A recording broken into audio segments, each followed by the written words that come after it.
Nous sommes toujours dans le chapitre traitant des défauts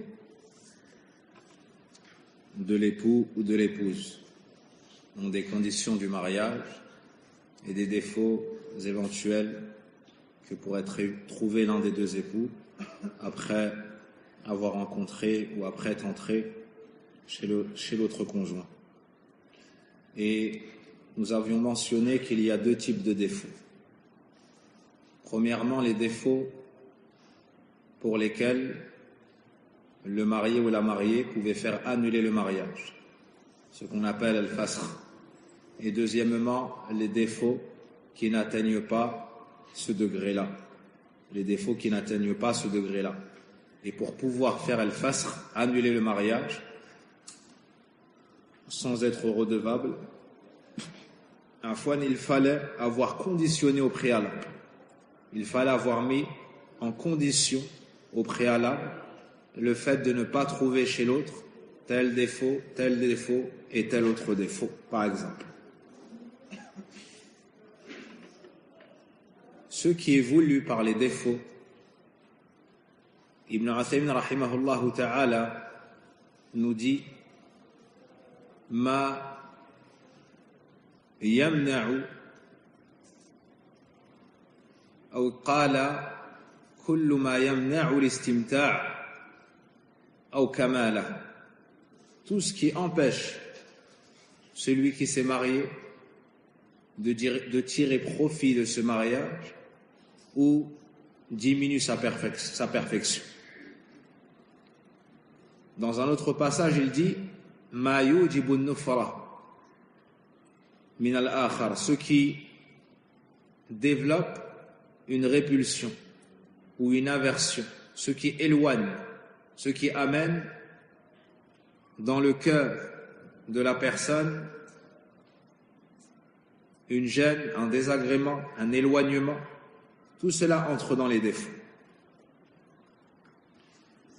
Et ici on nous mentionne certains défauts. Ce n'est pas une liste exhaustive, non pas que seulement ces défauts permettent l'annulation du mariage, mais ce sont ceux qui sont mentionnés en général. Parmi les défauts que l'épouse peut trouver chez l'époux, les savants et fuqaha mentionnent ceux qui ont rapport avec l'intimité. Si la femme trouve que l'époux a un problème à la partie génitale et qu'il n'arrive pas à avoir de rapport, alors il lui est permis de faire annuler le mariage, car ça entre dans les défauts qui permettent l'annulation du mariage. Car parmi les sagesses du mariage, il y a les rapports et le fait de se préserver, de tirer plaisir dans le halal, dans le licite. Donc les savants disent que si l'homme a un défaut à la partie qui l'empêche d'avoir des rapports, soit parce que sa partie est coupée, soit parce qu'elle est anormalement petite, soit parce qu'il est impuissant, n'arrive donc pas à avoir d'érection pour avoir des rapports, toutes ces causes-là permettent à la femme de demander l'annulation du mariage, car elle passera à côté de nombreuses sagesses du mariage, le fait d'avoir du plaisir, le fait d'avoir des enfants, et ainsi de suite.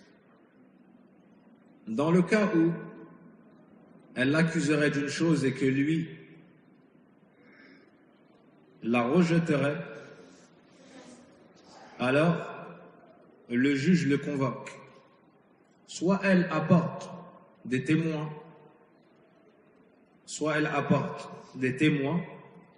devra démontrer et montrer que l'époux a déjà reconnu ce défaut. Et il cite comme exemple l'impuissance. Et à partir du moment où le juge aura connaissance que cet homme a eu la capacité d'avoir des rapports, on ne pourra pas accepter cette plainte.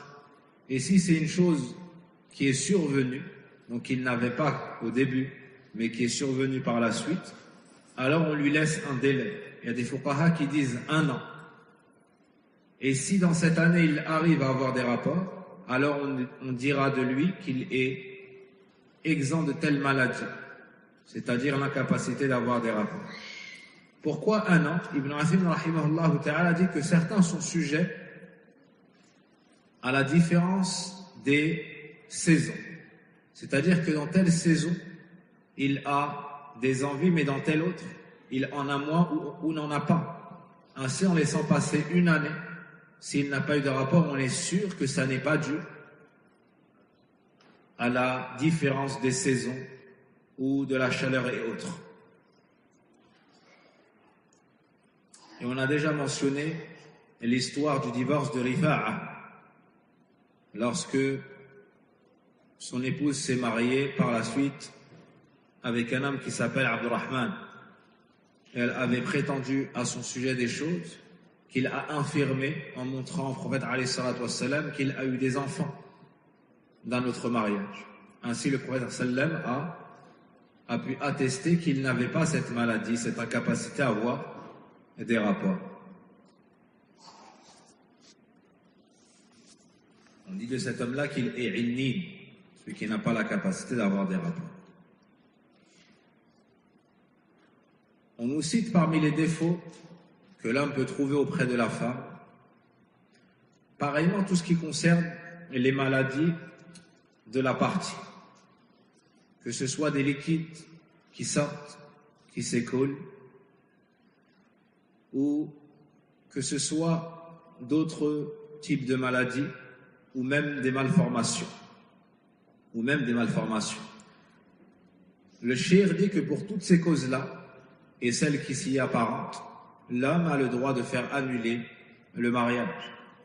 Pourquoi? Car ça l'empêche de tirer pleinement profit, ou plutôt plaisir, de son épouse. Ça l'empêche de tirer pleinement plaisir de son épouse. Certaines femmes, le cheikh dit par exemple, sont fermées. Ainsi l'homme ne peut pas entrer. Ça entre dans ces défauts-là. Il dit certaines ont des écoulements, que ce soit d'urine ou autre. Ça entre dans ces défauts-là. Parce que tous ces défauts, tous ces points-là vont empêcher l'homme de pencher vers cette épouse et de tirer pleinement son plaisir. Il cite des blessures. Il cite aussi al-mustahada, la femme qui a des écoulements de sang réguliers, même en dehors de ses menstrues. Il dit, il se peut que ça éloigne l'homme, que ça repousse l'homme, bien que ce sang ne soit pas impur, bien que l'homme a le droit d'avoir des rapports avec son épouse lorsqu'elle a cet écoulement. Mais, certes, le fait que l'homme reparte en ayant été taché de ce sang-là, ça peut causer un certain dégoût et ça peut le repousser. Donc dans ce cas-là, ça entrera dans les défauts qui lui permettent de faire annuler le mariage. Les savants citent également celui qui, soit de naissance, soit suite à une opération ou autre chose, n'a pas de testicules. Ça entre dans les défauts qui permettent à la femme d'annuler le mariage. Et cela est évident pour plusieurs raisons. C'est que la production du sperme qui amène à avoir l'éjaculation donc des enfants a lieu à cet endroit-là. Donc si elles lui sont manquantes, elle n'aura pas d'enfant. Donc elle peut faire annuler le mariage. Mais dans le cas où on a une et non pas deux, donc il peut produire ce liquide et commercer avec son épouse normalement, ça ne lui permet pas d'invalider ça ne permet pas de faire annuler le mariage. Parmi les défauts, parmi les uyub qui permettent à l'homme ou à la femme de faire annuler le mariage, il y a également el-junoun. Si on ne l'a pas informé et qu'il arrive et il trouve que la femme ou elle trouve que l'homme perd la raison. Il perd la raison, il perd la tête. alors il est permis à l'époux ou à l'épouse de faire al-fasr, de faire annuler le mariage. Que ce soit des crises passagères, plus ou moins régulières, ou que ce soit un état continu, tout cela permet de faire annuler le mariage. Pourquoi? Parce qu'il y a une nuisance évidente ici. Si c'est l'homme qui est majnoun, la femme ne sera pas en sécurité. Ses enfants ne seront pas en sécurité. Il peut même lui causer de graves torts sans s'en rendre compte. Il peut l'abattre, il peut même attenter à sa vie sans s'en rendre compte. Donc sans aucun doute, elle peut faire annuler le mariage. De la même façon, l'homme, s'il trouve que la femme est majnouna, il a la permission de faire annuler le mariage. Et dans son cas, l'endurance, selon la situation, sera plus recommandée. Parce que lui, il peut lui venir en aide, bien plus que elle pourrait lui venir en aide. Et des savants ont mentionné ce qui le pousserait à faire cela, c'est parce qu'elle pourrait lui amener une honte sur son foyer. À supposer qu'elle perd la raison, qu'elle sorte au marché, elle crie, ou elle enlève ses vêtements, ou des choses qui amèneraient une grande nuisance dans l'honneur de son époux ou de ses proches. Quoi qu'il en soit, c'est une cause recevable et valable pour l'annulation du mariage, sans regarder la fréquence. Sans regarder la fréquence. Ils ont cité le baras, la maladie de la dépigmentation, donc des traces ou des taches sur le corps ou bien sur le visage, blanchâtre. Ceci est une cause qui permet également de faire annuler le mariage. Par contre, si l'époux voit ce défaut-là, ou l'épouse voit ce défaut-là, et dit, j'accepte, et je patiente, à ce moment-là, ce droit qui était dans sa main tombe. À ce moment-là, ce droit qui était dans sa main tombe. Et si par la suite, elle veut la séparation, la personne veut la séparation, sans aucun doute, le mariage aura déjà été consommé. Donc il ne pourra pas dire, je ne donne pas la dot parce qu'il y a tel défaut. Non. Mais il sera obligé de donner la dot entièrement. Il sera obligé de donner la dot entièrement. À partir du moment, retenez qu'à partir du moment où le mariage est consommé, la dot revient de droit à la femme. Et il se peut que l'homme reçoive un dédommagement de la part de celui qui ne l'a pas informé ou qui l'a trompé. Ça peut être le wali de la femme. Ça peut être le wali ou bien le proche de la femme. Nous avons parlé ici de défauts que la personne ignorait et qu'elle découvre, donc à la nuit de noces ou autre.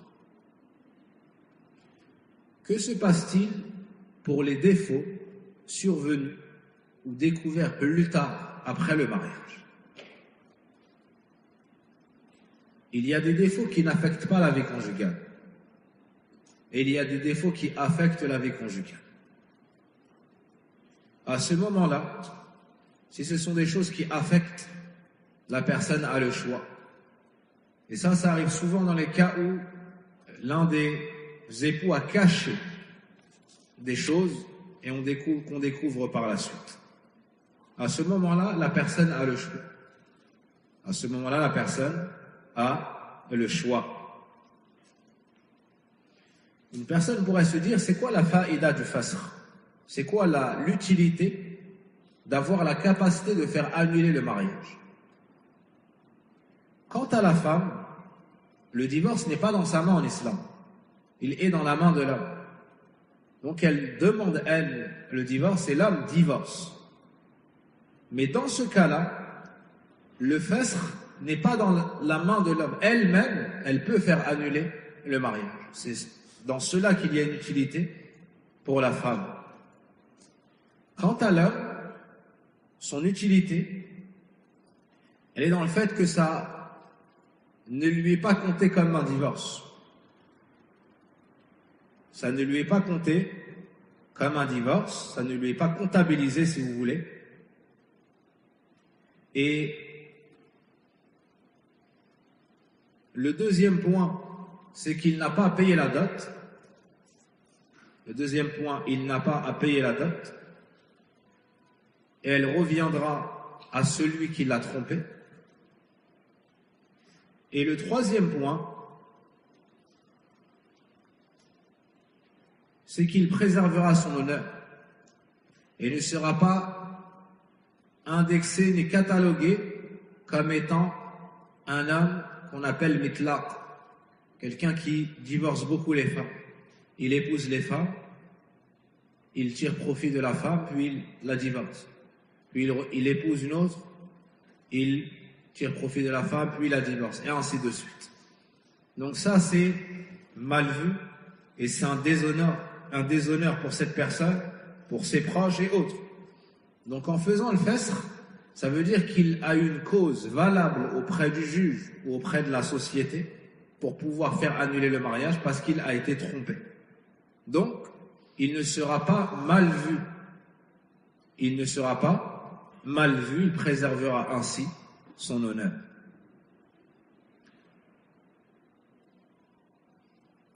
Et on retient que celui qui a connaissance du défaut, mais il s'assoit, comme on dit, sur son droit, et il agrée finalement le conjoint, à ce moment-là, le fasr n'est plus dans sa main. Il n'a plus la capacité de faire annuler le mariage. Et si plus tard il veut divorcer, il pourra divorcer. Mais le fasr se fait à ce moment, au moment où il a connaissance du défaut. Mais s'il l'agrée, il patiente et il dit « c'est pas grave, je laisse », à ce moment-là, il ne peut pas utiliser cette chose-là dans le futur.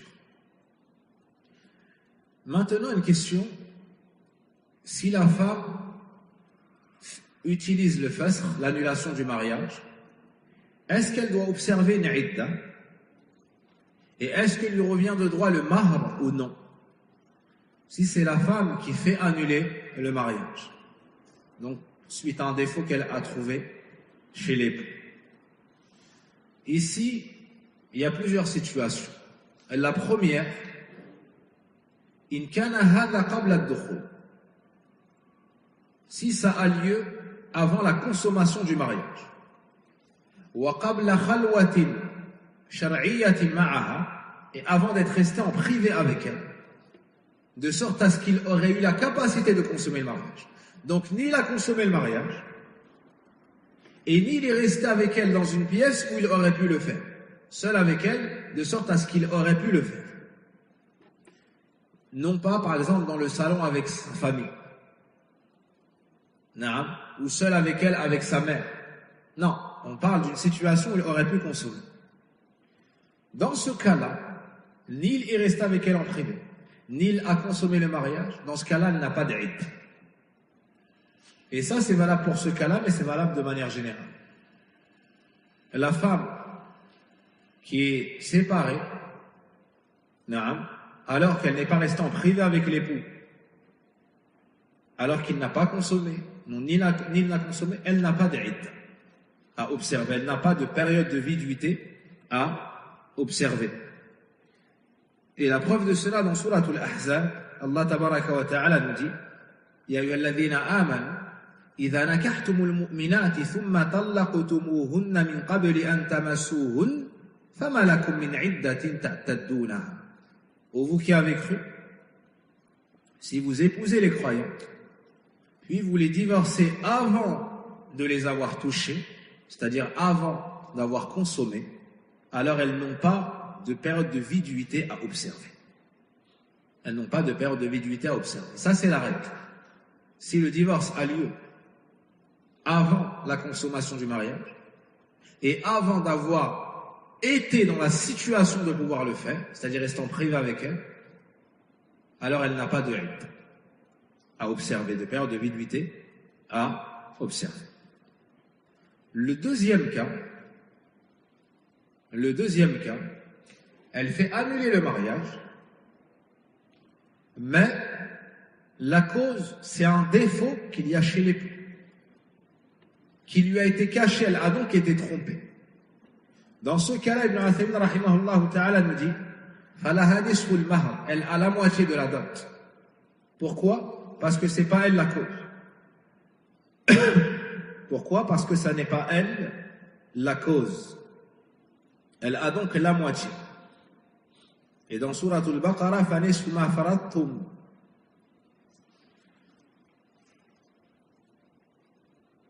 Pourquoi dans le premier cas, elle n'a pas de idda? On l'a expliqué. Mais elle n'a pas de mahr. L'imam al-Shafi'i rahimahullah ta'ala dit, elle n'a pas de mahr, car c'est elle qui a fait annuler le mariage. Car c'est elle qui a fait annuler le mariage. Elle n'a pas de mahr également dans le cas où c'est lui qui fait annuler le mariage. Pourquoi? Parce que s'il fait annuler le mariage, c'est pour un défaut qu'il a trouvé qui permet cela alors qu'elle ne l'a pas mentionné, bien qu'il fallait le faire. Si c'est lui qui fait annuler, il n'y a pas de dot. Pourquoi? Parce que s'il fait annuler le mariage, c'est qu'elle a un défaut qu'elle n'a pas mentionné, bien qu'elle devait le faire. Donc c'est lui à ce moment-là qui aura été trompé, il n'a pas de dot à donner. Soit il a annulé parce que il a trouvé un défaut sur elle qui permet cela,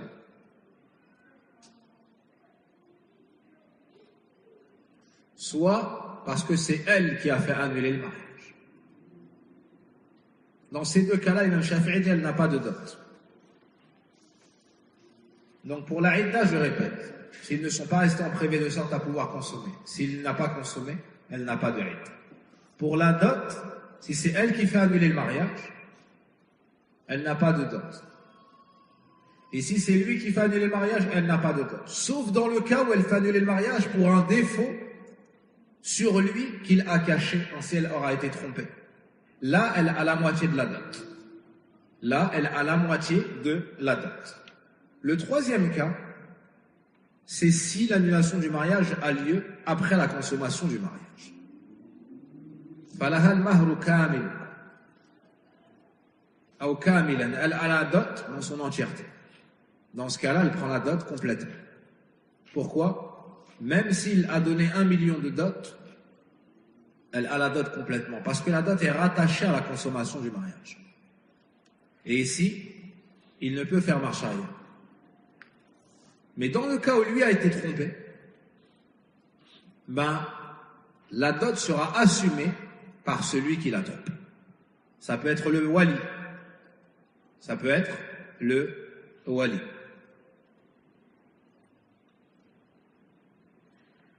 Une autre question, est-ce que le wali peut empêcher la femme de se marier parce qu'il y a des défauts conséquents sur le prétendant, chez le prétendant? Les savants disent que si ce défaut-là se répercute sur la femme ou dans sa descendance, il est pleinement dans son droit d'empêcher ce mariage. Par exemple, al-juzam, s'il a la lèpre, là il y a un danger pour la femme. Il y a un danger pour la femme. Et certaines maladies sont héréditaires. S'il sait que l'homme a telle maladie, il peut refuser le mariage de peur que ça se donne dans la descendance.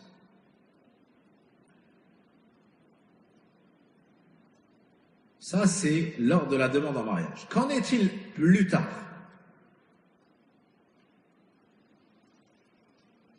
L'homme demande la main, mais il est majnoun. Le père refuse parce qu'il est majnoun et il va ramener un mal à sa fille. C'est tout à fait légitime. Mais dans le cas où elle est mariée depuis 1 an, plus ou moins, et qu'on entend que l'homme fait des crises, où l'homme a une faiblesse, ou une incapacité, ou une impuissance. L'homme est touché d'impuissance dans l'intimité, dans le lit. Est-ce que dans ce cas-là, le wali peut faire une séparation est-ce il a encore ce droit-là?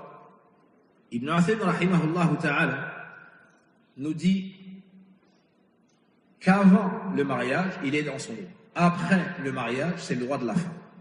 C'est-à-dire, c'est elle qui va décider si elle veut patienter dans cette situation-là ou si elle va demander la séparation. Ou si elle va demander la séparation. Et personne ne peut la contraindre à cela. Pourquoi? Parce que c'est rattaché à son droit désormais. Désormais, c'est rattaché à son droit.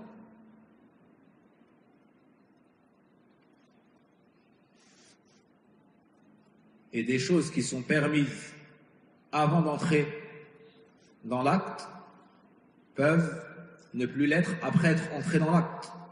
Un exemple, lorsque tu vas pour te mettre en état d'ihram et que tu te laves, n'est-ce pas que la sunna est de te parfumer? D'accord. Puis lorsque tu pars et tu as mis ton vêtement du ihram, est-ce que maintenant tu peux te parfumer? Non. Donc tu as pu faire au début ce que tu ne peux pas faire par la suite. De la même manière, lui, il peut empêcher au début ce qu'il ne pourra pas empêcher par la suite. Si la personne est en train de manger sahur, le repas de la fin de la nuit pour entamer un jour de jeûne, et qu'il entend l'adhan et qu'il est en train de boire, par exemple, est-ce qu'il peut continuer? Oui, il peut continuer. D'accord. S'il n'a pas commencé et qu'il y a l'adhan, est-ce qu'il peut commencer? Non. Donc, la règle dit, est avéré au début ce qui ne l'est pas forcément par la suite. Naam.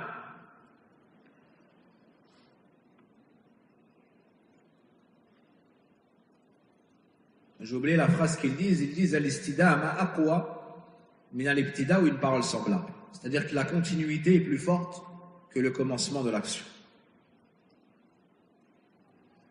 Donc ça, c'est un point important à souligner. Une autre question, man yafsakhun nikah? Qui prononcera l'annulation du mariage? Est-ce qu'il faut forcément un juge? Est-ce que c'est le wali, si c'est la femme qui fait le fasr? Est-ce que c'est l'époux, si c'est la femme qui fait le fasr? Est-ce que c'est l'époux, si c'est lui-même qui le fait? Ibn Taymiyyah rahimahullah ta'ala nous dit que l'avis prépondérant est que s'il n'y a pas de divergence, à ce moment-là, ils le font entre eux. C'est-à-dire s'ils ne sont pas dans la... Comment dire? S'ils sont d'accord et le fait est établi. Par exemple, il est impuissant, elle dit j'annule le mariage, et lui il reconnaît ce défaut. Ben, il n'y a pas besoin de faire intervenir, de ramener une personne, d'aller voir le juge ou quoi que ce soit. Non. Mais, en cas de dispute, de divergence, s'ils ne tombent pas d'accord, s'il n'y a pas de conciliation, à ce moment-là, on revient au juge. Et c'est lui qui va trancher. Mais dans le cas où ils sont d'accord sur la chose, alors il n'y a pas besoin d'avoir recours au juge. Dans le cas contraire, comme dit Ibn Uthaymin rahimahullah ta'ala, les tribunaux ne pourraient pas accueillir tous ces soucis-là. Le chapitre suivant, ce sont les mariages de ceux qui ne sont pas musulmans. Quel est le jugement du mariage de celui qui n'est pas musulman? Quel est le jugement du mariage de celui qui n'est pas musulman? Le jugement du mariage de celui qui n'est pas musulman est exactement le même jugement que le mariage du musulman.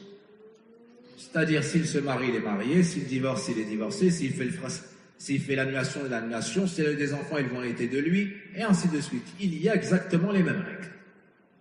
Il y a exactement les mêmes règles. La mère d'un tel devient le mahram de la mère de son épouse. Il devient le mahram de sa fille. Donc il y a les règles des liens d'alliance. Donc tout ce qu'on a dit pour le mariage en islam, on le dit pour le mariage inda ahli al-kufran. La preuve de cela est qu'au temps du prophète sallallahu alayhi wa sallam, lorsque les gens venaient embrasser l'islam, Est-ce qu'ils demandaient sur la manière d'avoir contracté leur mariage? Est-ce qu'ils ne posaient pas ces questions? Donc, les contrats qui avaient été effectués avant leur conversion étaient maintenus. L'épouse d'un tel restait l'épouse d'un tel, et on ne refaisait pas le mariage. Et on ne demandait pas comment a été fait le mariage et ceci et cela, non. On n'entre pas dans cela. La deuxième chose qui nous amène à ce résultat sans en avoir d'autres possibles, c'est que ça serait un grand désordre. Dans une société où les gens entreront en islam, on sera obligé de questionner sur des choses passées il y a 20 ans, il y a 30 ans. Comment est-ce que tu t'es marié? Qui étaient les témoins? C'est impossible. Ça serait le désordre. Non, ça serait le désordre total. Donc retenez cette règle. La règle est le maintien des contrats de mariage de ceux qui ne sont pas musulmans sous deux conditions. C'est-à-dire, il rentre dans l'islam, son mariage passé est valable, son épouse et son épouse. On ne sépare pas entre eux. Sous deux conditions. Sous deux conditions. La première,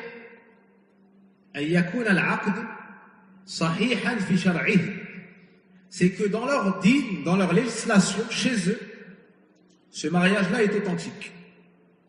Vous comprenez? Ce mariage-là est authentique. Par exemple, chez eux, si tu fais un mariage sans dot, est-ce que c'est bon ou pas? Oh non. C'est valable, ils ne conditionnent pas la dot. Non, ils ne conditionnent pas la dot. C'est valable dans leur dîne. Dans leur législation, c'est valable.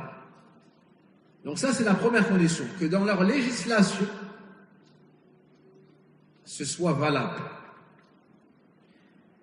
Un autre exemple, il a épousé sa fille, ou il a épousé sa sœur. Est-ce que dans leur législation, ça c'est valable? C'est permis ou pas? C'est pas permis, n'est-ce pas? Ils ne permettent pas cela. Donc là, on sépare entre eux. Pourquoi? Pas parce que dans notre dîne c'est pas bon, parce que chez eux, c'est pas valable. Est-ce que la première condition est comprise? La première condition, c'est que dans leur législation, ce soit valable. La deuxième condition,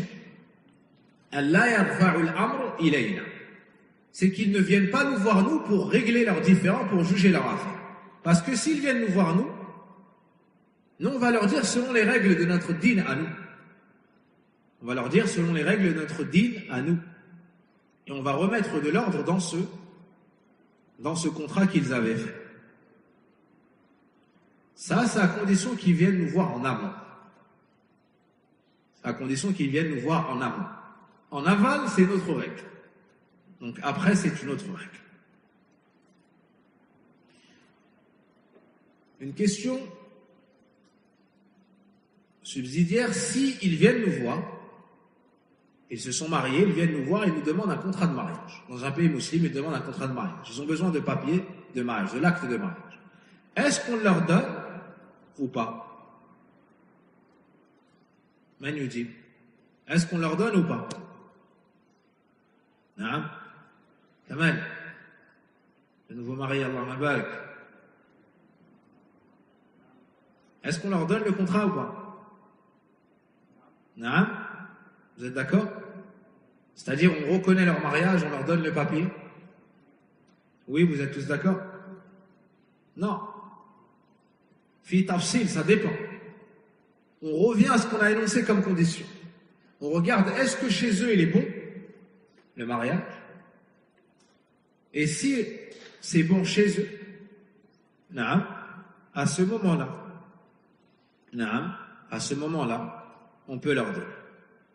Je vous donne un exemple.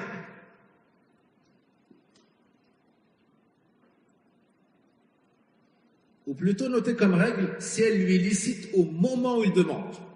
Plus précisément, c'est ça. Si elle lui est licite au moment où elle nous demande le papier.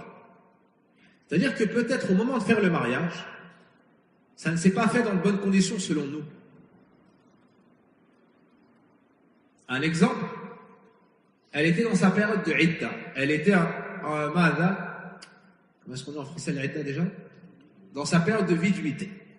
Elle était dans sa période de viduité. Il l'a épousée. Eux ne connaissent pas viduité et pas viduité. Non. Et lorsqu'il nous vient pour demander le papier, cette période-là est terminée. Est-ce que dans ce cas, on lui donne ou pas? Je vous répète la règle. On doit regarder au moment présent. Si elle lui est licite, on valide ce mariage. Si au moment où on parle avec lui, elle ne lui est pas licite, on ne valide pas ce mariage. Donc, dans cet exemple que j'ai mentionné avec la idda, le mariage a été fait dans la idda de la femme. Est-ce que ça en islam c'est valable ou pas? C'est pas valable. Quand il vient nous voir, 3 périodes menstruelles sont passées. Et sa idda, elle, était 3 périodes menstruelles. Que devrons-nous faire à ce moment-là? Est-ce qu'on lui dit de refaire un mariage? Ou nous qirru hada zawaj? Est-ce qu'on reconnaît ce mariage-là? Est-ce qu'on lui donne le papier? Dites-moi. Là, on lui donne. Pourquoi? Parce qu'au moment T, à l'instant T, là, elle lui est licite. Et nous, on doit regarder ça. À ce moment-là. Donc, c'est ça la règle qu'il faut retenir. C'est au moment où on parle avec lui. Est-ce qu'elle lui est licite ou pas? C'est ça la base que tu dois retenir.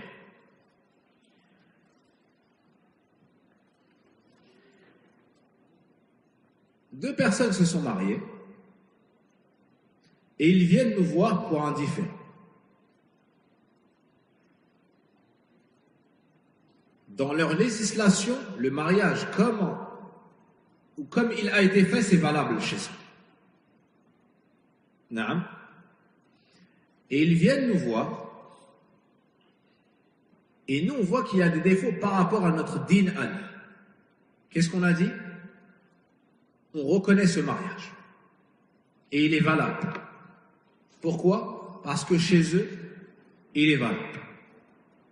Des exemples, il n'a pas donné de dot. Des exemples, il n'y avait pas le wali. C'est bon. Non. Pourquoi? Parce que chez eux, c'est bon. Donc on va reconnaître ce mariage. Mais dans le cas où il vient, et c'est sa sœur qu'il a épousée. Non. Certains, wallahi al-azim, je ne sais même pas quel mot utiliser pour ces actes ignobles, immondes et dépourvus de toute raison. Certains ont porté leur affaire au tribunal pour pouvoir épouser sa propre sœur qui sort du ventre de sa mère. Il dit qu'il l'aime et qu'il veut l'épouser, que personne ne pourra se mettre entre lui et l'amour et sa bêtise. Quel amour ça, subhanallah azim, de vouloir monter sur ta sœur. Subhanallah. Peut-être même que certains parmi les animaux ne le font pas. Mais au nom d'une liberté qu'ils se sont donnée de faire n'importe quoi. Naam. Allahu Akbar. Comme Allah Azza wa Jalla a dit, Illa man safiha nafsa. Qui s'éloigne de la voie d'Ibrahim alayhi salam? Illa man safiha nafsa. Subhanallah. C'est de la bêtise, de l'idiotie totale. À la kulli hal, s'ils nous viennent dans cet état-là, on les sépare. Et on les envoie aussi se soigner. Parce que seule la folie ou la maladie t'amène à ce niveau-là. Na'am, a'udhu billah.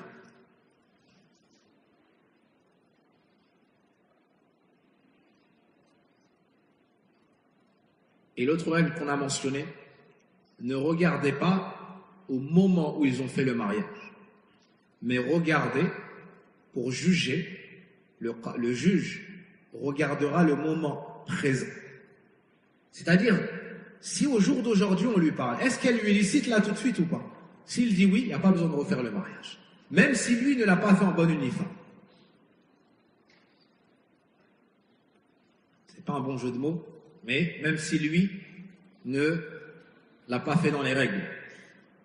Non? Parce que certains pensent que le jour du mariage, tu dois mettre un costume avec la cravate. Naam. Ou là, le truc des curés, comment on appelle ça? La cravate pour les curés, le nœud de papillon. C'est ça ou pas? Nœud de papillon, parce que ça ressemble à un papillon, c'est ça? Allah al-musta'an. Khalli les papillons pour les petites filles. Ala kulli hal. Mais la belle tenue, comme on a vu notre frère hier, la tenue tunisienne, comment t'appelles ça? C'est un nom, la tenue? Ou c'est un nom que tu ignores? C'est un nom que tu ignores. Naam. J'essaie de faire briller la Tunisie, mais t'as pas suivi. Khair, Inch'Allah. Allahumma barak. Donc, vous retenez cette règle. On ne fait pas annuler leur contrat de mariage anciens si, au moment où on parle avec cette personne-là, cette femme lui est licite. Dans le cas contraire,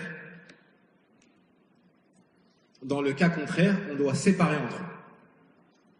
Si c'est sa sœur, par exemple, et d'autres choses comme ça. Dans le cas, là j'ai mentionné dans le cas où ils viennent nous voir après. Maintenant, je vais mentionner le cas où ils viennent nous voir avant. D'accord? S'ils viennent nous voir avant. Parce qu'on a dit que les deux conditions pour faire passer leur mariage et dire que c'est valable, qui se souvient de la première? Qu'ils respectent les conditions de leur législation. Et la deuxième, c'est qu'ils ne portent pas leur affaire auprès de nous, les musulmans, pour qu'on la juge selon l'islam. Vous comprenez? Là, on va prendre donc, tout ce que j'ai mentionné, respecter ces conditions. C'est qu'ils viennent nous voir après. Nous, dans ce cas-là, qu'est-ce qu'on devra regarder? Est-ce qu'au moment T, elle lui est licite ou pas? C'est tout.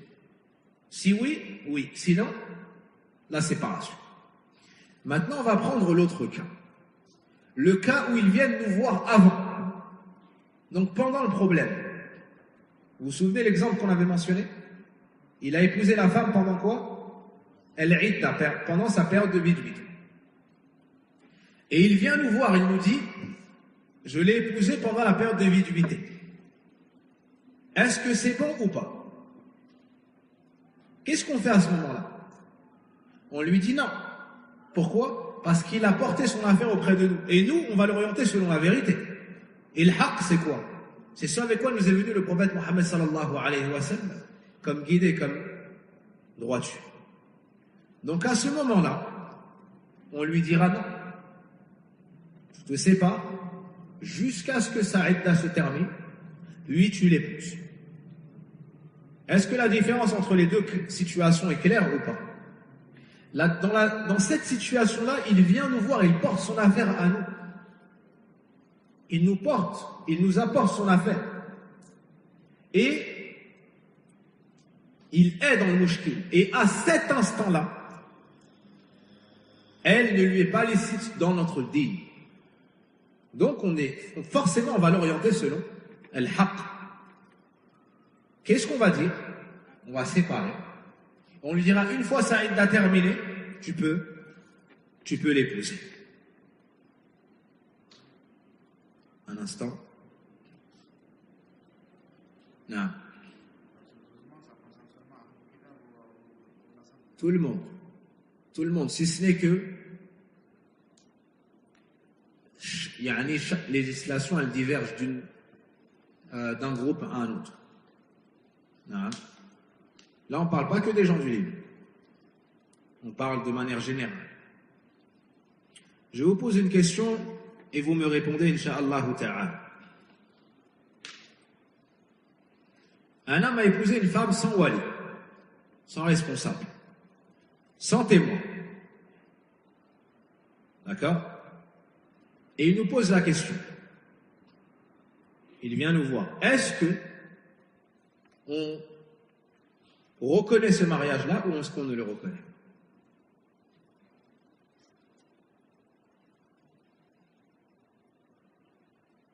Non. La semaine passée, par exemple, il a fait ce mariage. Pas de wali et pas de témoin. Est-ce que on reconnaît ce mariage-là ou non? Indaman. Non? Pourquoi non? Je n'ai pas entendu. Parce qu'il est revenu vers nous? Vous êtes d'accord? Non? Quelle est une autre réponse? Il ne respecte pas la première règle. Quelle était la première règle? De regarder dans leur législation si c'est bon ou pas. Vous êtes d'accord avec lui? Donc eux, ils parlent wali, pas wali, témoin, pas témoin. On n'a pas grandi au même endroit. Donc, ça dépend de la législation de la Perse, de ce couple-là qui nous interroge. Si dans leur législation, on peut se marier sans wali et sans témoin, alors on reconnaît leur mariage. Si dans leur législation, on conditionne le wali et les témoins, alors, ça n'est pas valable. On lui dit de refaire ça. Donc eux, ils ne conditionnent pas le wali. Mais certains conditionnent 2 témoins. Certains conditionnent 2 témoins. Ou des témoins, je ne sais pas combien.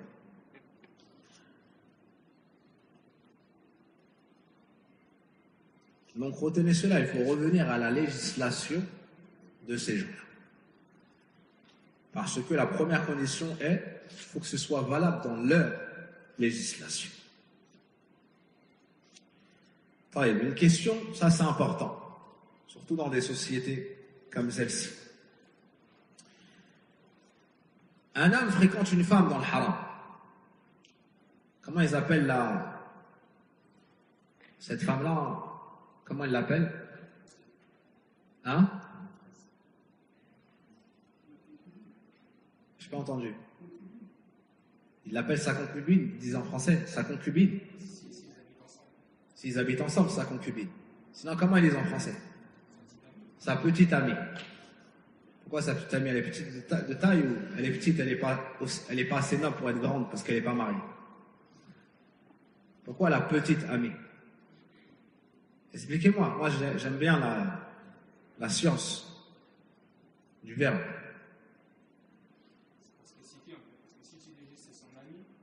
Si son ami, c'est général, vu qu'ils ont des amis, ils fréquentent les femmes sans penchant, selon eux, sans penchant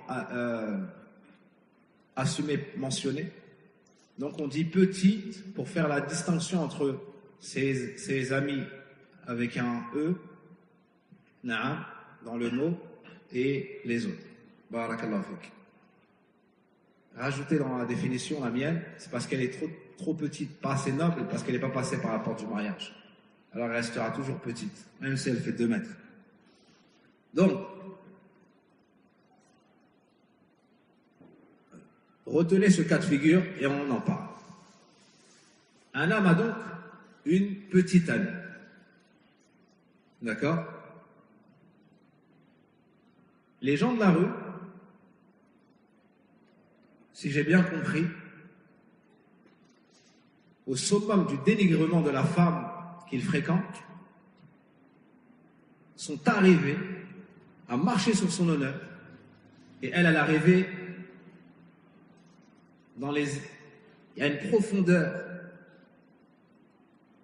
abyssale, au point, lui, il dit, elle, c'est pas ma halal.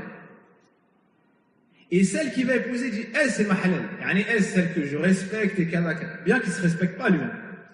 Lui, c'est pas un halal alors. Ça se dit pour les hommes ou ça se dit pas? Ou bien c'est que les femmes. Il y a péché, pas péché. Et l'homme, il peut faire tout ce qu'il veut. C'est pas comme ça en islam. C'est pas comme ça en islam. L'honneur, c'est pour les hommes, c'est pour les femmes. Le halal, c'est pour les femmes, c'est pour les hommes. Le haram, ça concerne les hommes, ça concerne les femmes. Et le prophète alayhi salatu wa salam a dit dans cette religion de justice, An-nisa'u shaqa'iqur rijal. Les femmes sont les consoeurs des hommes.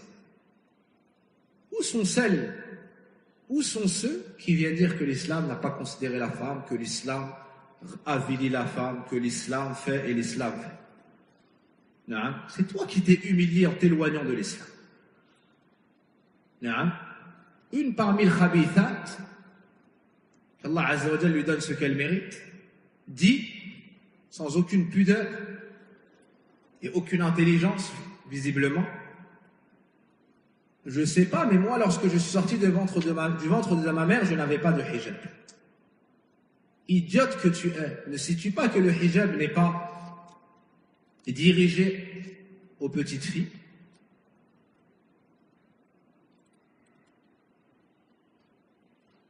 Quelle est cette analogie dépourvue de toute intelligence, de tout raisonnement?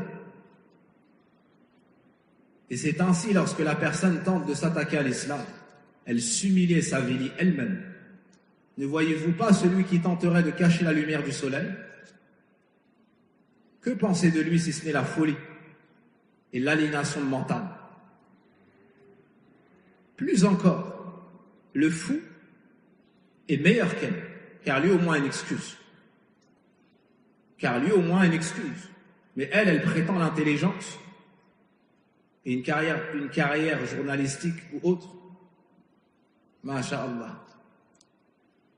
C'est ainsi qu'Allah Azza wa Jal nous montre le bienfait de la raison en nous montrant des idiotes de la sorte. Une des sagesses de voir une personne bête et stupide, c'est que tu te rappelles le bienfait d'Allah sur ta personne et tu dis Alhamdulillah. Tu remercies Allah pour avoir la raison et pour ne pas dire des sottises et des inepties semblables. Donc cette femme-là utilise toute sa capacité pour attaquer les musulmans, pour insulter les musulmans, pour dénigrer l'islam et autres. Elle accepte d'être cela. Quoi qu'il en soit, il fréquente sa sadiqa, sa petite amie comme vous m'avez dit. Il la fréquente et il fait ce que l'homme fait avec son épouse. D'accord? Et il vient nous voir et il dit elle, et quand il parle d'elle, il dit ma femme. Vous m'avez compris ou pas? Ça c'est répandu. Il parle d'une fille de dehors, pour être courtois ou poli, mais quand il la mentionne, peut-être il l'aime tellement qu'il dit ma femme. Ou bien comme il en fréquente que une, il dit ma femme. Quel est le jugement de cette relation? Quel est le jugement de cette relation? Vous avez compris la question? Il a une petite amie, il n'a jamais fait un mariage en tant que tel. Il la fréquente, et il fréquente que elle. Et ils se sont dit, on va être fidèles l'un et l'autre, et ils s'aiment énormément, éperdument, et ainsi de suite. Quand elle la mentionne, il dit ma femme. D'accord? Quel est le jugement de cette relation?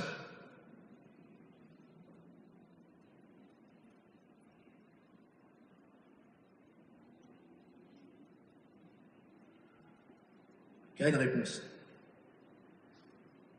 Non. Ça dépend.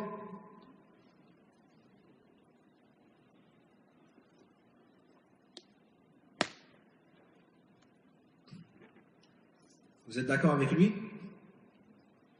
Pas d'accord avec lui? Pas d'accord non plus? T'es d'accord? Comment?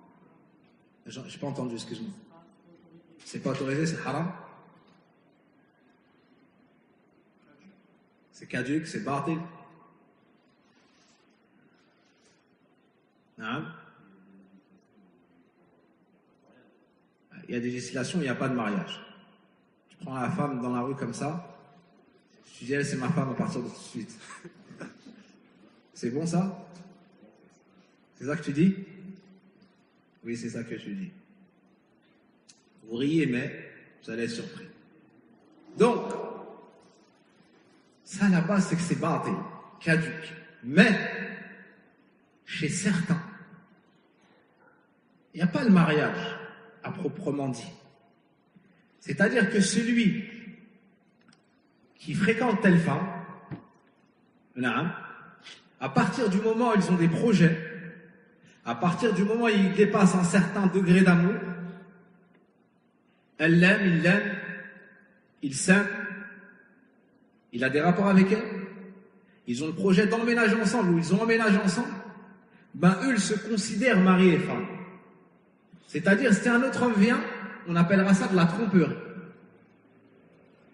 de l'adultère, et vice-versa. Vous me suivez ou pas? Dans ce cas-là, eux, ils sont comme mariés.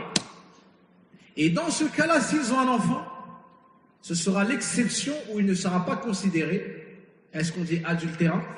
C'est comme ça qu'on dit? Oui. Il ne sera pas considéré comme un enfant adultérant, mais légitime. Pourquoi? Parce que chez eux, c'est comme ça. Chez eux, il n'y a pas le mariage, on ramène un tel, le père, les témoins, ceci, cela. Non. Ils sont ensemble longtemps. Ils se vouent un peu fidélité, ils s'aiment beaucoup, ils vivent ensemble, ils ont des rapports ensemble, et pas avec d'autres. Ben pour eux, c'est comme ça le mariage. C'est ça la vie. Est-ce que vous comprenez? C'est ça, officialiser leur union. Peut-être ils font un repas, chez certains ils font un repas, ça suffit. Naam. Ah, subhanallah. Ensuite, il parle de considération de la femme. Chez nous, tu peux pas. Viens prendre la femme chez un soniqué. Wallah, tu mets même pas ton pied si tu poses pas de l'argent. Tu mets même pas ton pied. Tu dois poser telle somme, tel gramme d'or, ou telle somme qui correspond à tel gramme d'or. Et ensuite, le jour où tu viens chercher la femme, il te faut attendre, jusqu'à ce que la raison parte et qu'il casse la tirelire. Ça, c'est la coutume. Tu dois payer une telle, tu donnes l'argent à une telle, après tu dois donner l'argent à un tel. Ensuite, une telle, elle demande, ensuite. À qui perdra patience avant? C'est pire qu'acheter une voiture de luxe, la négociation. Il va la chercher. La femme, on la laisse pas, et sinon, il va la chercher. Et il vient avec des gens, et kada, et il y a toute une cérémonie, tout plein de coutumes. Il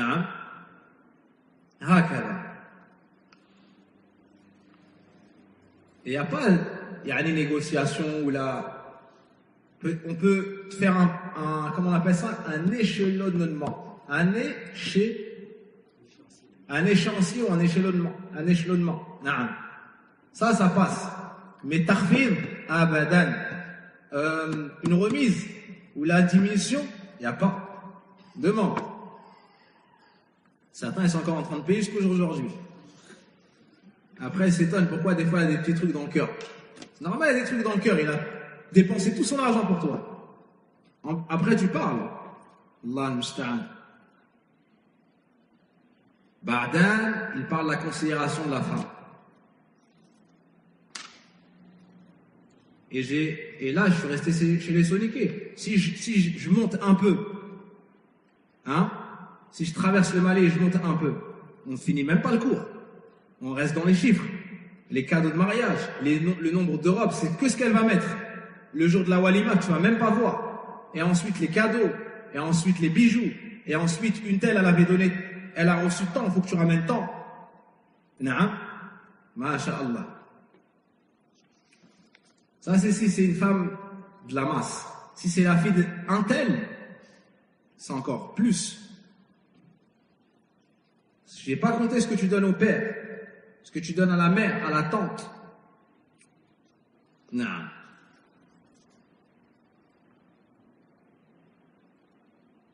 Alors c'est qui considère pas la femme? Eux, tu sors là, c'est quoi la rue Racine? Il la prend, il dit c'est ma femme, on lui dit c'est sa femme. Masha'Allah. C'est ça la considération de la femme. Allah al-Musta'an. Rappelez-moi de vous mentionner l'histoire de Al-Harith ibn Auf et son épouse. Al-Harith ibn Auf et son épouse. وكان سيدا للعرب في زمنه. Et c'était le chef des Arabes à son époque, le plus noble. Rahimahullah. Donc cette question-là, retenez-la. Et j'ai, par pudeur et par incertitude, je ne cite pas certaines origines de peur de blesser certains de nos frères et sœurs. Mais j'ai en tête une ou deux origines où ça se passe comme ça. Bien que eux soient innocents de cela, lorsqu'ils se convertissent, ils ne portent pas la responsabilité, bien sûr, des habitudes de leur peuple ou de leur pays d'origine. Mais chez certains, c'est connu que c'est comme ça. Donc, dans le cas étant, on ne dira pas qu'ils ne sont pas mariés et on ne dira pas que l'enfant né de cette union-là n'est pas légitime. Mais dans le cas où eux-mêmes ne se considèrent pas mariés, que chez eux, ça ne se passe pas comme ça. Dans ce cas-là, c'est ça, ashiqa, c'est ça, allez, c'est son amour passionnel, c'est sa passion, sa petite amie, et ainsi de suite. Là, par contre, ça, c'est de la fornication pure, c'est de la, ça n'est pas considéré comme une union licite, comme une relation licite. Et les enfants ne seront pas légitimes. Donc, on revient à la question initiale, s'ils viennent nous voir, qu'est-ce qu'on leur répond? Non. Il dit, par exemple, je vais aller dans tel pays, mais on m'a demandé un contrat de mariage. Non. Qu'est-ce qu'on lui répond? On regarde dans leur législation, est-ce que ça pour eux c'est un mariage ou non? Non. Si c'est valable, c'est valable. Si ce n'est pas valable, ça ne l'est pas. Qu'est-ce qu'on dira alors à ce moment-là? On ne les sait pas. Pourquoi? Parce qu'il a monté son affaire auprès de nous à un moment un moment dans lequel elle ne lui est pas licite. Donc qu'est-ce qu'on fera? Faraq baynahuma. On ne les sait pas. Voyez. Un autre cas, un homme a épousé une femme et il a épousé aussi sa sœur. Un homme a épousé une femme et il a épousé aussi sa sœur. Puis, il se convertit à l'islam. Quel est le jugement de ces mariages? Puis, il se convertit à l'islam. Quel est le jugement de ces mariages? Qui répond? Frère sur la chaise. J'ai pas entendu, excuse-moi. Il est licite. Une femme et sa sœur. Celui-ci, t'aurais beaucoup aimé comme juge. Je lui dis que c'est licite parce qu'on regarde dans leur législation si c'est permis. Tout ce que tu as dit, c'est bon, sauf que tu as oublié une règle principale, primordiale.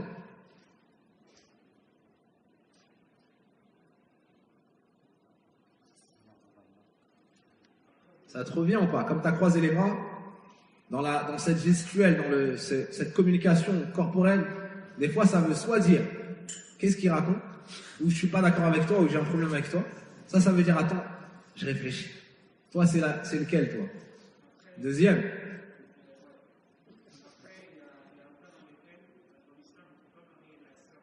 En islam, on ne peut pas marier la femme et sa sœur.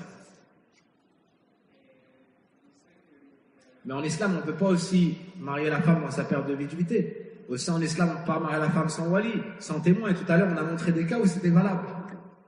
Donc, qu'est-ce que tu fais pour lui? Qu'est-ce que tu lui dis? Il les aime les deux. Il est heureux. Il a fait une maison à chacune des deux. Il a investi beaucoup d'argent. Tu ne les sais pas.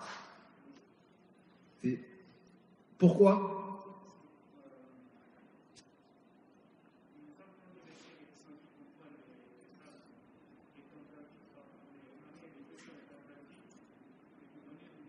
Parce que les compagnons agissent ainsi. Moi, je voulais juste une règle. Non, je vous ai dit, quand vous avez cette règle, vous vous tromperez pas. C'est simple. Non. Non.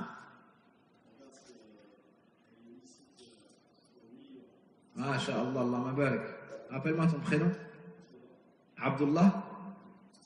La meilleure réponse pour le meilleur prénom. T'as pas de mérite dans ça, c'est les parents qui donnent les noms. Mais ça nous fait plaisir quand même. Même moi, je suis content de m'appeler Ibrahim, mais j'ai aucun mérite dedans. Ça, Donc, comme a dit Abdullah, justement, la règle dit on doit regarder à l'instant présent, est-ce qu'elle lui est licite ou pas? D'accord? Donc, dans ce cas-là, on va regarder la première qu'il a épousée. Ce mariage-là, qu'est-ce qu'on en dit? Il est valable. Et la deuxième, sa sœur, il n'est pas valable. Qu'est-ce qu'on fait? On sépare, mais que avec la deuxième. Un autre cas de figure, comme il fut dit, pourquoi est-ce qu'on mentionne beaucoup d'exemples dans le cours de fiqh, contrairement à beaucoup d'autres cours? C'est que avec les exemples, ça s'éclaircit et s'enracine la règle et tu retiens par cœur. Donc, un autre cas de figure, il a épousé 2 sœurs.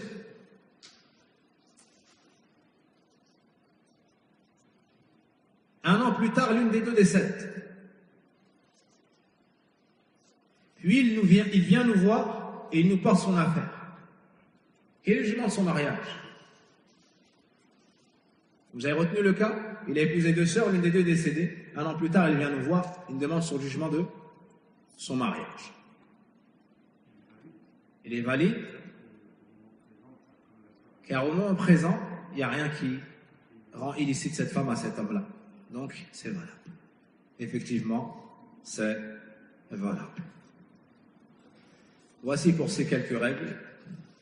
On poursuivra, Inch'Allah ta'ala, la semaine prochaine. Je veux vous raconter l'histoire de Al-Harith ibn Auf. Al-Harith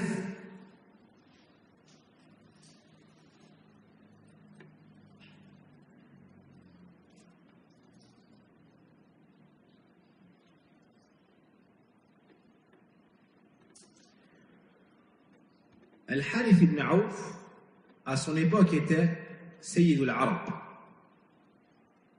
C'était un des chefs et un des plus nobles chez les Arabes. Et un jour, en vantant ses mérites, il a dit: je ne pense pas qu'une maison pourrait me refuser sa fille. Je suis le Harith ibn Auf, Sayyid al-Arab. Il était avec son compagnon, une personne qui l'accompagnait, Naam, par définition. Et lui, il lui a dit si. Il lui a dit si. Il était avec son compagnon qui s'appelle Kharijah ibn Sinan, avec son ami. Il lui a dit: Atarani akhtubu ila ahadin min al-arab fayaruddani. Penses-tu que je pourrais demander en mariage une fille d'une maison chez les Arabes qui se conclurait par un refus? Est-ce qu'une personne pourrait avoir de la répulsion à m'avoir moi dans sa famille? Alors, il lui a répondu, donc Kharijah a dit Al-Harith, il lui a dit: oui, j'ai trouvé quelqu'un. Aus ibn Haritha, un autre chef chez l'Arab, qui avait 3 filles. Alors il a dit à Kharijah: allons-y. Et il s'est rendu chez lui. Et lorsqu'il l'a vu, il l'a bien accueilli, il lui a souhaité la bienvenue et il lui a dit: je suis venu, il lui a dit: je suis venu pour demander la main d'une de tes filles. Il lui a répondu: il n'y a personne ici pour toi. Ça l'a touché. Subhanallah, moi, Al-Harith ibn Auf, c'est l'Arabe, on me rejette. Il est reparti. Kharijah lui a dit: alors, comment ça s'est passé? Énervé comme vous pouvez l'imaginer, il lui a dit: il m'a c'est négatif. Il a dit c'est négatif. Puis, il est parti voir, donc Aus, un autre, celui qui a refusé, a retrouvé son épouse et lui a raconté. Son épouse lui a dit, quoi? Tu as rejeté Sayyid al-Arab al-Harith ibn Auf? Il lui a dit, ne souhaites-tu pas marier tes filles? Il lui a dit, bah là, certes. Il lui a dit, et si tu la refuses à Sayyid al-Arab, à qui est-ce que tu vas la marier après? Et là, tu vois l'intelligence et la noblesse de cette femme. Cette histoire, elle est racontée en général pour montrer la noblesse des femmes. Puis, il lui a dit, mais khalas, c'est trop tard, il est parti, comme tu peux l'imaginer. Elle lui a dit, non, rattrape-le. Et dis-lui que tu t'es énervé pour une autre chose, pas en rapport avec lui. Car certes, les gens nobles, on les rejette pas comme ça, d'une mauvaise manière. Il a dit, d'accord. Il est parti le trouver, il s'est excusé, il a dit, j'étais énervé, la tête ailleurs, reviens. Enfin. Puis, il lui a dit, appelle la plus âgée des trois. Il a appelé la plus âgée des trois et a dit, voici le Harith ibn Auf qui est venu te demander un mariage. Que dis-tu? Naam, parce qu'en islam, on ne peut pas contraindre une fille à se marier. On ne peut pas contraindre une fille à se marier. Qu'est-ce qu'elle a répondu? Elle a répondu, ça n'est pas un bon parti. Il parle mal de la langue. Et il a tel et tel comportement. Et il n'est pas de ma famille pour préserver le lien de parenté, ni mon voisin pour avoir honte de toi. Il pourrait me divorcer comme ça. Il lui a dit, barakallahu fik, tu peux partir. Puis il lui a dit, appelle la Benjamine, c'est comme ça qu'on dit, ou la cadette. Celle qui n'est pas la plus grande, on appelle la cadette. C'est comme ça? Appelle la cadette. Et elle est venue, il lui a proposé le Harith. Elle a répondu la même chose. Elle a répondu la même chose. Il lui a dit, tu peux partir, barakallahu fik.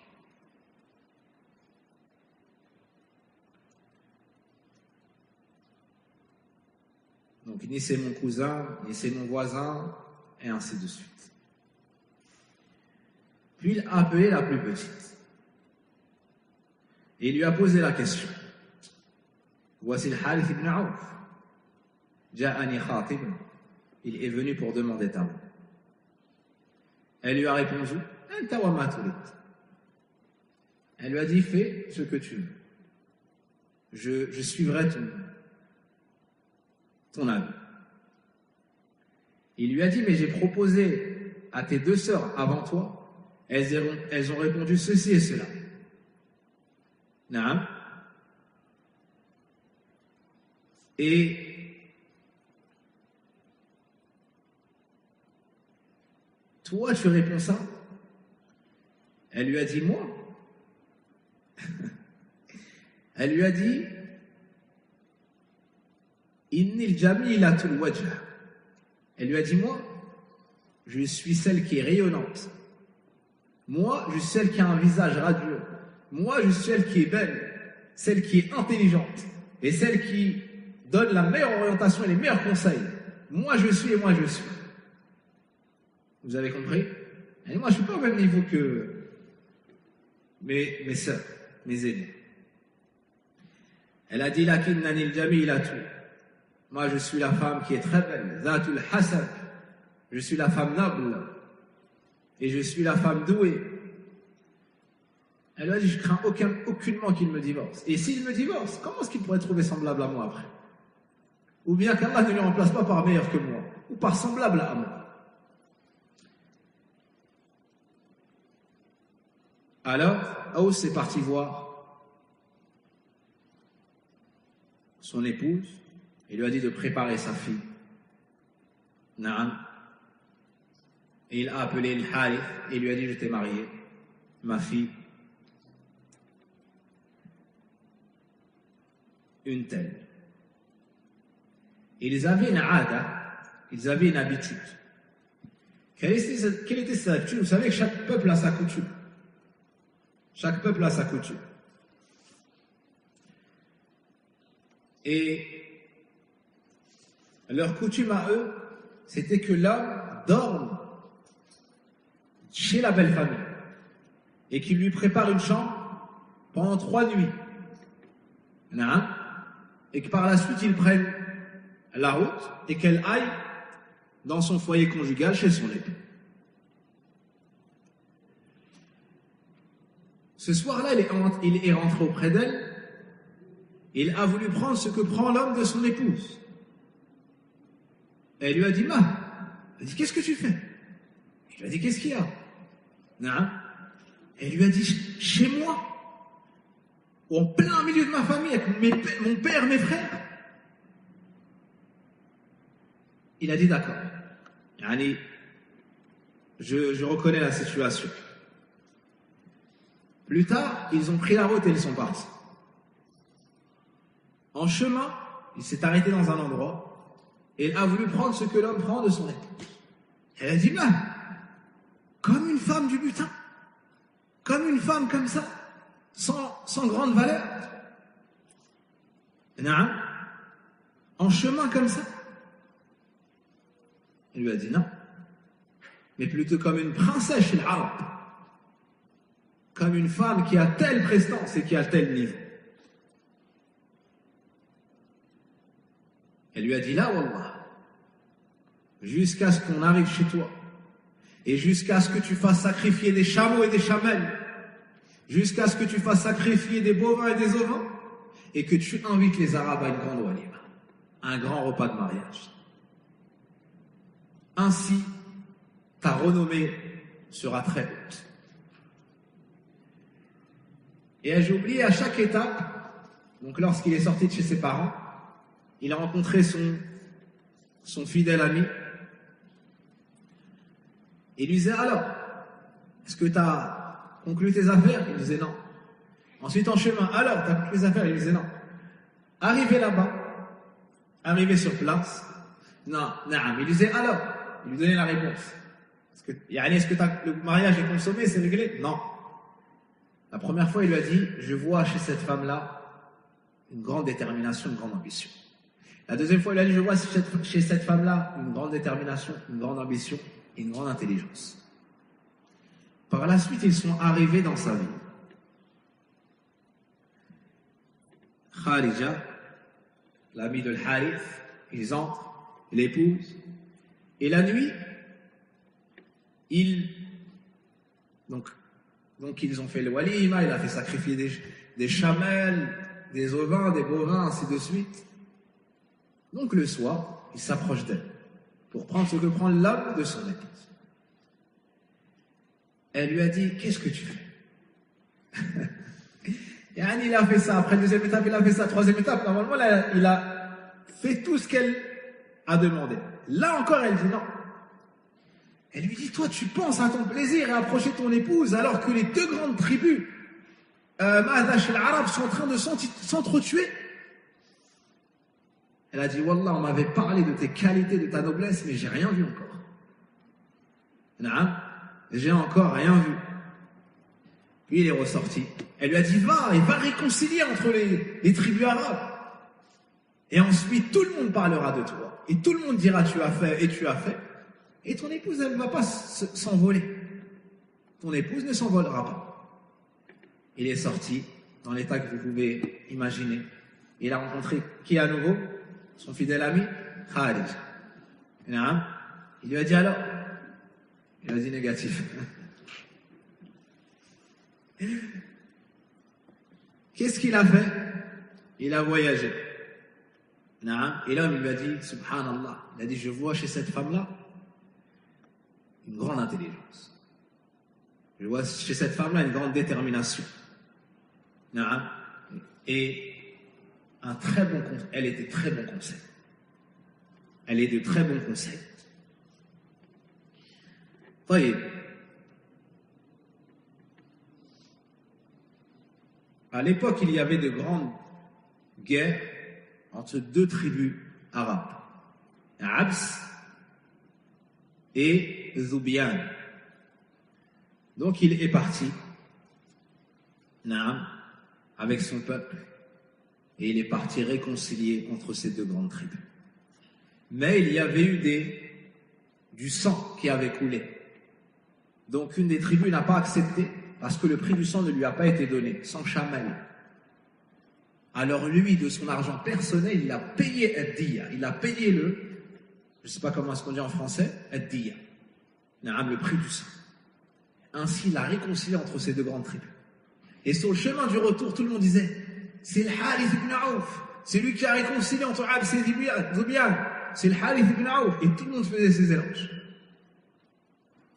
Et si vous vous souvenez les recommandations de son épouse, fais ceci, tu auras cela fait. Ben, ça s'est passé exactement comme elle l'avait envisagé. Comme elle l'avait envisagé. Après avoir réconcilié, sur le chemin du retour, il est rentré. Il a reçu les éloges des poètes, il a reçu les éloges des tribus, et lorsqu'il passait par les tribus, il faisait ses éloges. Plus tard, ils ont dit que cette femme-là est Sayyidatul Arab, Dhatu Jamalin wa Aqlin wa Nusr. Elle a uni la beauté, la raison et la bonne orientation de son époux. Au final, il est rentré auprès d'elle. Et elle lui a dit maintenant oui, et il a pu enfin prendre ce que l'homme prend de son épouse.